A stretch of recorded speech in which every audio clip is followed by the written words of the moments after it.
All right, turn the music back on here. Bow. Another one of my favorite albums. I seem to have the most albums in letter A, and it also seems to be a lot of albums I really love. Now, a lot of people who are going to watch this channel are going to see some of my other selections, see all the underground black metal and the underground this and the underground that, and they're going to say, Fork Tongue, Steve, a deathcore album? All Shall Perish, Awaken the Dreamers. This isn't really deathcore. Obviously, it's got deathcore elements, and there's a couple breakdowns here and there. But he also does first of all, the instrumentation is incredible. The guitarists are incredible. The bassists are incredible. The drummer is incredible. The vocalist is incredible. He does not only those typical deathcore, hardcore screams. He also has a couple times on here, he does that King Diamond, Rob Halford high-pitched shriek, and he sounds good doing it. There's not a lot of deathcore on here, man. It's to me, it's their best album. The other stuff's just okay. They got some cool songs, but this thing is a classic to me. For me personally, this is a classic. This is a Desert Island album, just like The Divinity of Oceans is a Desert Island album, and Pale Folklore is a Desert Island album. I don't have many. This is one of them. If you haven't listened to this because you got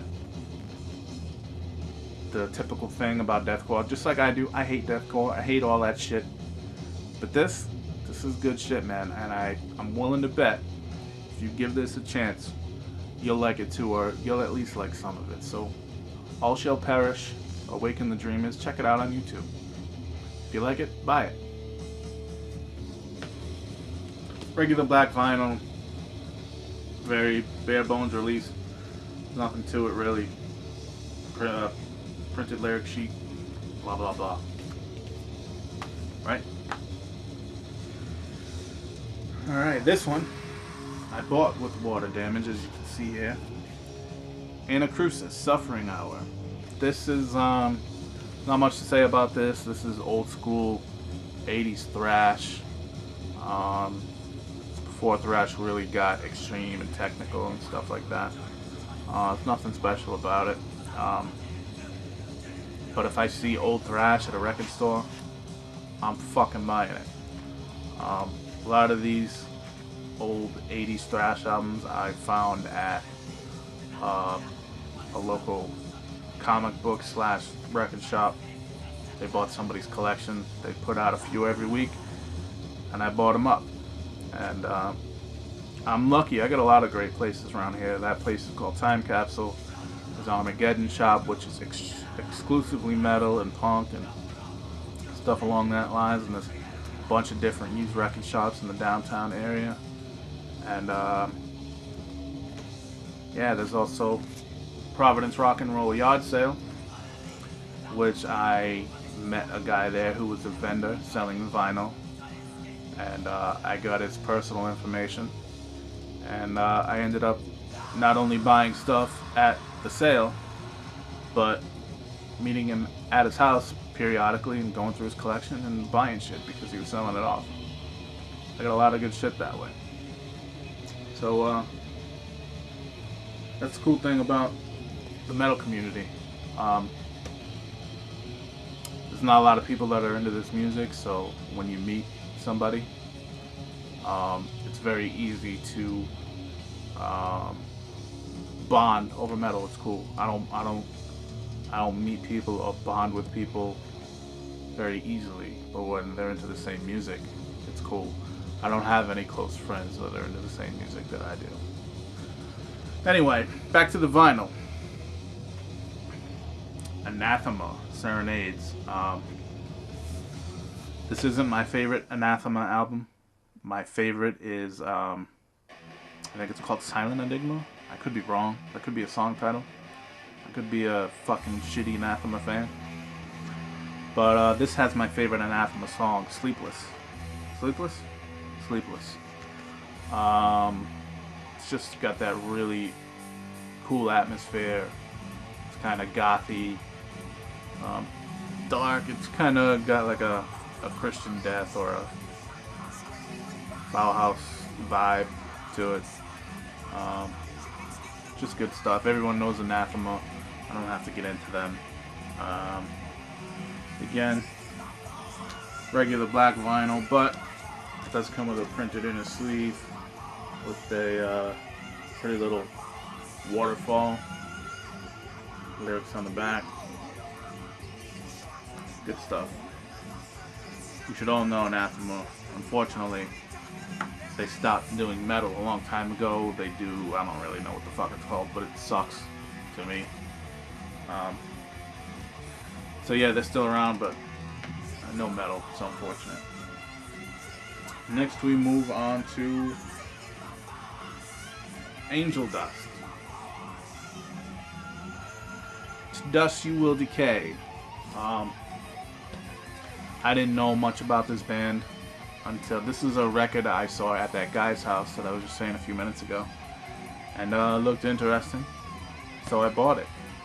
And I haven't listened to it much. It's good. It's basically thrash. This one is really good, actually. It's a little more darker than the next one I'm gonna show you.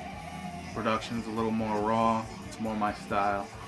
It's good stuff. Like I said, it's basically thrash / power metal. This is more thrash.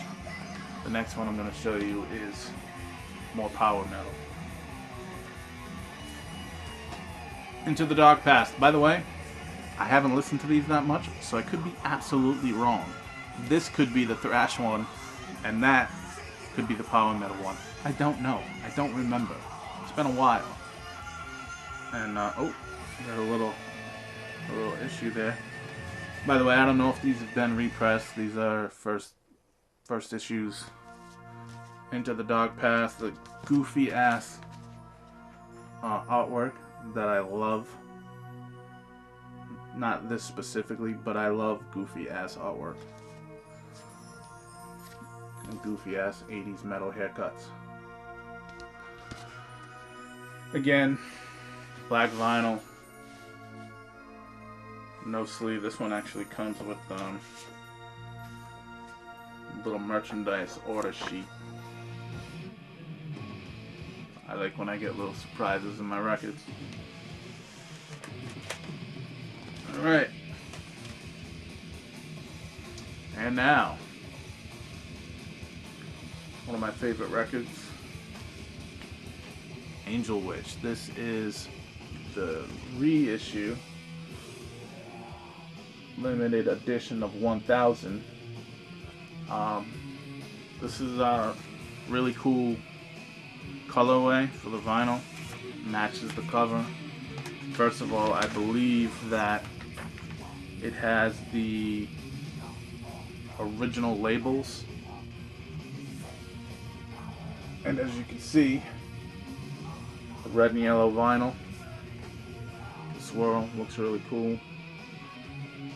Matches the painting on the front.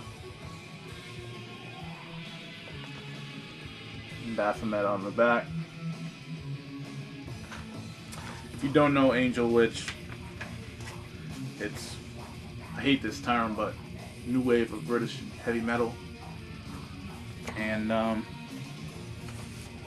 they're a classic. They're one of the giants of the genre, I'd say.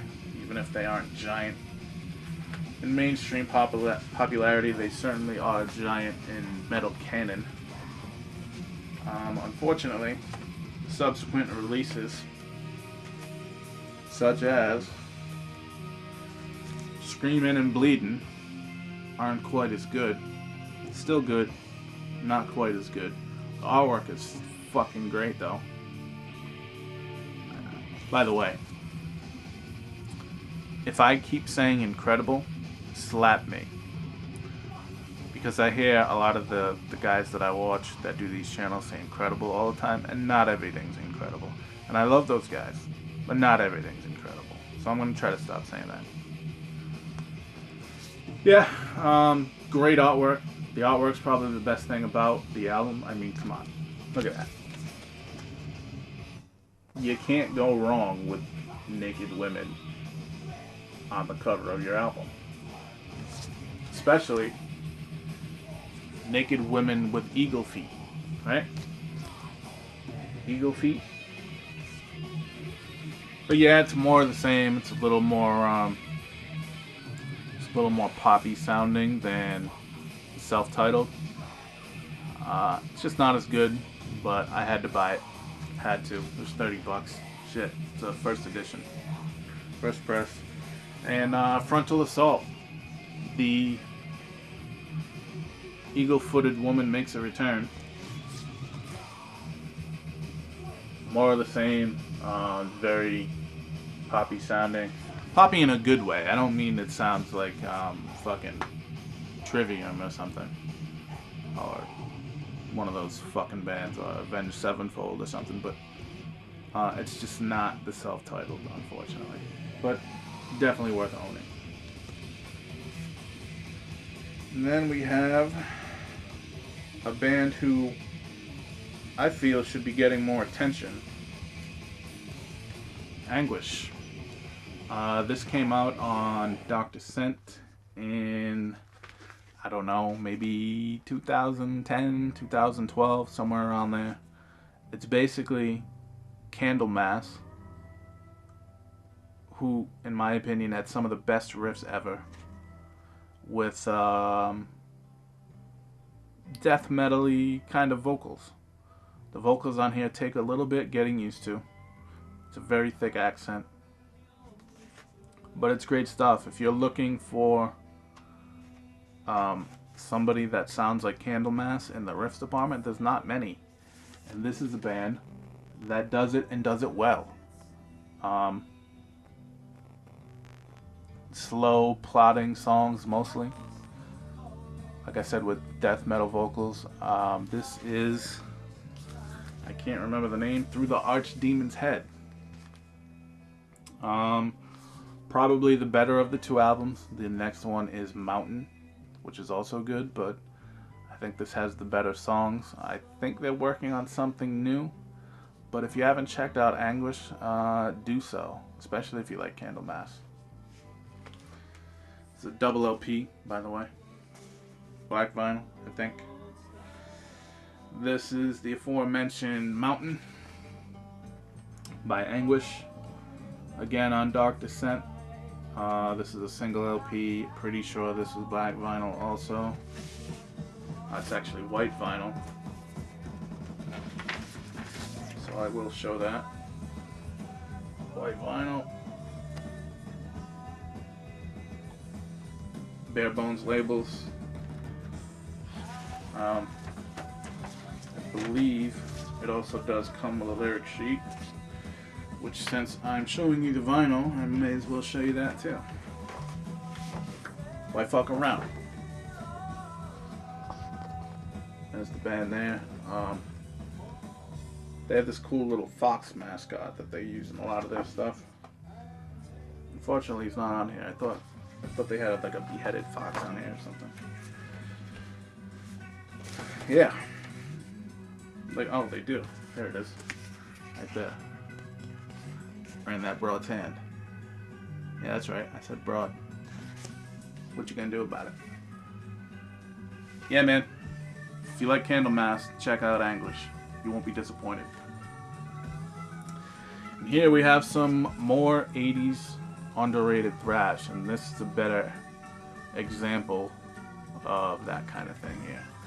Annihilated, Created in Hate.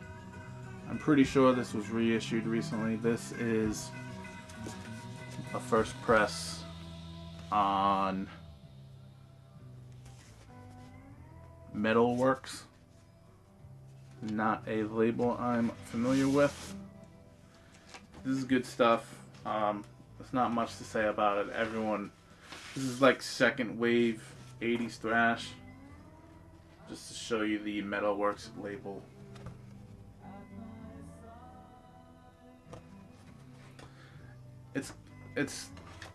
This is thrash on the decline. So if you're looking for some kind of hidden thrash classic, this isn't it. But it is good. But it is when thrash was on the decline. I know I said I'm not that guy that's gonna re-sleeve everything, but hey, fuck you. And more classic thrash. This is Annihilator, Alice in Hell. This is a stone cold classic. And I don't know why we haven't done a stone cold classic thrash albums here yet on YouTube. But if somebody doesn't do it, I'm gonna do it. Alice in Hell is a great song. Think of King Diamond or Merciful Fate with that kind of vibe. It's a story-driven, just good stuff. I'm sure most of you know Annihilator. I'm not gonna go crazy. It's got one of the worst album covers ever. I keep giving you guys the glare. Sorry about that. I mean, this little... It's supposed to be a little girl, but it's clearly like a 25-year-old woman. And there's a little shadow man or woman in the... I don't know if it's raggedy. I don't know. I don't know what's going on here. But it's a terrible cover. But it's a fucking great album. Go get it.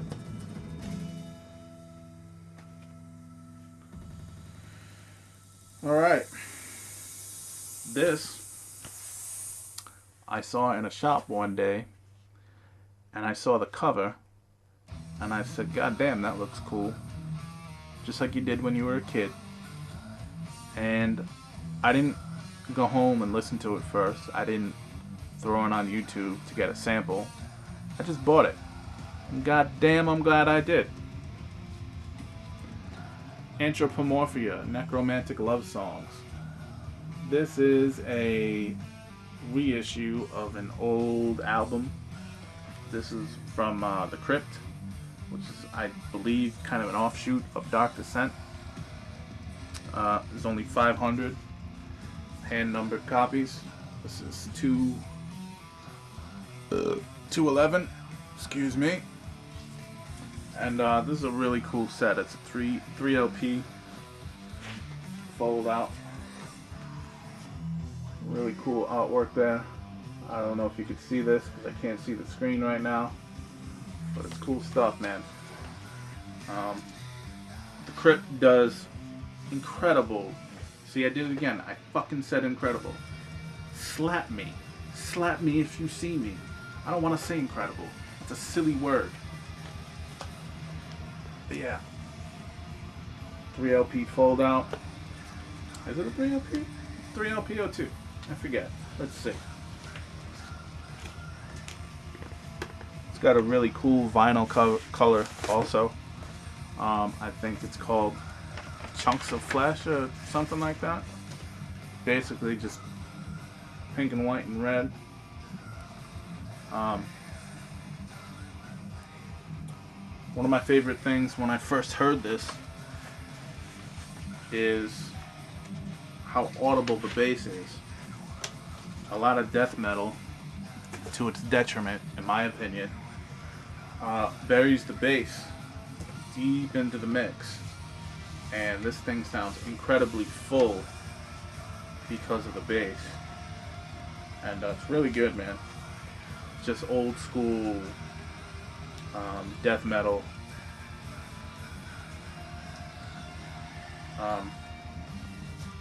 Sorry. Just old school death metal, but because of the bass, it gives it an extra something. It's really good, and recently, since this reissue, they've released some new material, which is also good. It's not as good as this, in my opinion, but it was more than I was expecting from a band who was long dormant. And like I said, look at that cover. Necromantic Love Songs, 2 dead bodies about to make love. Come on. Come on, son. That's an automatic fucking buy, isn't it? Go get it. Alright, next up.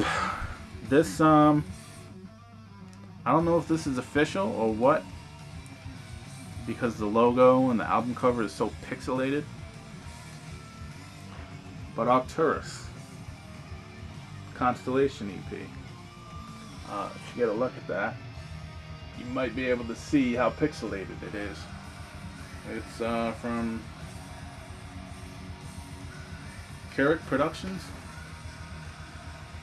It's a really cool one also. Pink, I guess. Pink and black vinyl. Really good looking.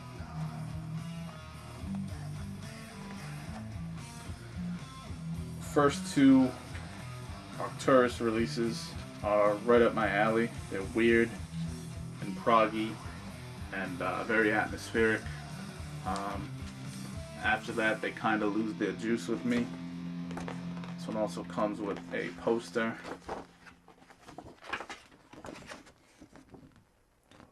Whatever that dude's name is. And whatever that dude's name is. Yeah, weird instrumentation. Just for newer metal fans. Think of the instrumentation on that Ghost song that came out with their second album that sounded almost like carnival music or something. And no Arcturus fans, no black metal fans, I'm not comparing them to Ghost. So before you even write me a nasty letter, shut up. Okay? You understand me? Good.